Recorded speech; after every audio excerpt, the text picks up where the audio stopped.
சாய்ராம். சாய் என்பர்கள் அனைவருக்கும் அன்பு வணக்கங்கள். என் அன்பு குழந்தையே, உன் செய்கைகள் எல்லாம் மற்றவர்களை புரிந்து நடக்கின்ற குணம் கொண்டதாய்தான் இருக்கின்றது. ஆனால் சில நேரம் மற்றவர்கள் உனக்கு தரும் வேதனை, வலி, துன்பம் இவை அனைத்தும் தான் உன்னை மாற்றி இருக்கின்றது. உன்னையும் உன் அன்பையும் உதாசீனப்படுத்தும் பொழுது நீ துடிக்கும் துடிப்பை பார்க்க சக்தி இல்லாமல் உன் அப்பா நான் இருக்கின்றேன். என் பிள்ளையின் கண்ணீருக்கு காரணமான அனைவருக்கும் வாழ்க்கையில் மிக பெரிய பாடத்தை நான் கற்றுக் கொடுப்பேன். உன் கோபம் கூட வாயிலிருந்து மட்டும்தான் வருகின்றது. ஒரு விஷயம் உன் மனதை நான் அறிவேன்.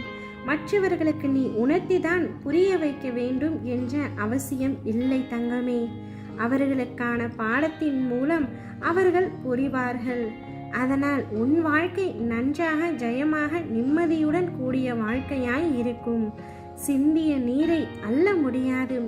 அதை போலத்தான் வாழ்க்கையில் நீ சொன்ன வார்த்தைகளும் உனக்கான நேரம். உன்னிடம் வார்த்தை விட்டவர்களுக்கு நான் புரிய வைப்பேன். முடிந்த நேரத்திற்கு என்றுமே உயிர் கிடையாது. ஆனால் நல்ல விஷயங்களை கற்றுக் கொடுத்த நேரத்தை மட்டும் நீ யோசித்து அதற்கு உன் நிகழ்காலத்தில் உயிரர்த்தத்தை கொடு. மற்றவைகளை எல்லாம் தூக்கி எறிந்துவிடு. உனக்கு உன் அப்பா நான் இருக்கின்றேன். உனக்கு நான் என்ற சொல்லுக்கு அர்த்தமாய் சாயப்பா என்று இருப்பேன். உன் வாழ்க்கையில் நிழலாய் இருந்தால் அது பின் தொடரத்தான் முடியும். சில நேரம் நிழல் கண்களுக்கு புலப்படாது. ஆனால் உனக்கு நீ என்ற சொல்லுக்கு நான் உயிராய் துணை நிற்பேன். உன் அம்மாவாக, அப்பாவாக என்றும் என் நெஞ்சம் என்ற கருவில் உன்னை சுமந்து என் அரவணைப்பிலேயே நீ வாழ்வாய். இருந்தும் நான் உன்னிடம் கூறுவது என்னவென்றால், உனக்கு நெருங்கிய உறவுகளை உனக்கு பிரச்சனை தரப்போகின்றது. நீ அனைவரையும் சர்வ சாதாரணமாக நினைத்து விடுகின்றாய். சாதாரணமாக நம்பி உன்னுடைய ரகசியங்களையும் நீ அவர்களுடன் பகிர்ந்து கொள்கின்றாய். அதனால் உனக்கு பிற்காலத்தில் பிரச்சனை ஏற்படும் என்பதை உன்னால் உணர முடியவில்லை. நான் உன்னிடம் ஒன்றை சொல்கின்றேன்.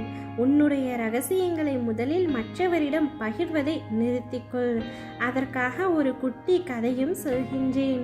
ஒரு நபர் இருக்கின்றார். அவர் தன்னுடைய பலவீனமாக கருதும் ரகசியத்தை தன் நெருங்கிய உறவான ஒரு தோழரிடம் பகிர்ந்து கொள்கின்றான்.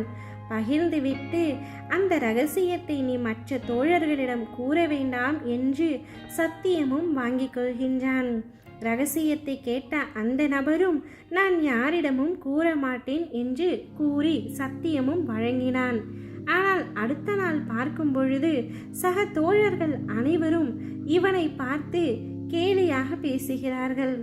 இவரின் ரகசியம் அவர்களுக்கும் தெரிந்துவிட்டது. அப்பொழுது இந்த நபர் கோபமாக சென்று அவன் தோழனிடம், நான் உன்னிடம் என்னுடைய ரகசியத்தை யாரிடமும் கூற வேண்டாம், பகிர்ந்து கொள்ள வேண்டாம் என்றுதானே கூறினேன். பின்பு ஏன் மற்ற நபர்களுக்கும் நீ கூறினாய் என்று ஆதங்கத்தோடு கேட்டான். அதற்கு அந்த நபர் சொன்னார், உன்னுடைய ரகசியங்களை உன்னாலேயே காக்க முடியவில்லை, பின்பு என்னால் எப்படி காக்க முடியும்? உன்னால் பாதுகாத்திருந்தால் நீ என்னிடம் சொல்லியிருக்க மாட்டாய். உன்னாலேயே உன்னுடைய ரகசியத்தையும் பலவீனத்தையும் பாதுகாக்க முடியவில்லை என்று நீ என்னிடம் கூறிவிட்டு என்னை மட்டும் அது பாதுகாக்க சொன்னால் அது எவ்வாறு சரியாகும் என்று கேட்டான். இப்பொழுது புரிகின்றதா தங்கமே? உன்னை எவ்வளவு நெருங்கிய உறவாக இருந்தாலும் உன்னுடைய ரகசியங்களை நீ பிறரிடம் கூறுவதை நிறுத்திக்கொள். எப்பொழுதும் உன்னுடைய ரகசியம் உனக்குள் மட்டுமே ரகசியமாக இருக்க வேண்டும்.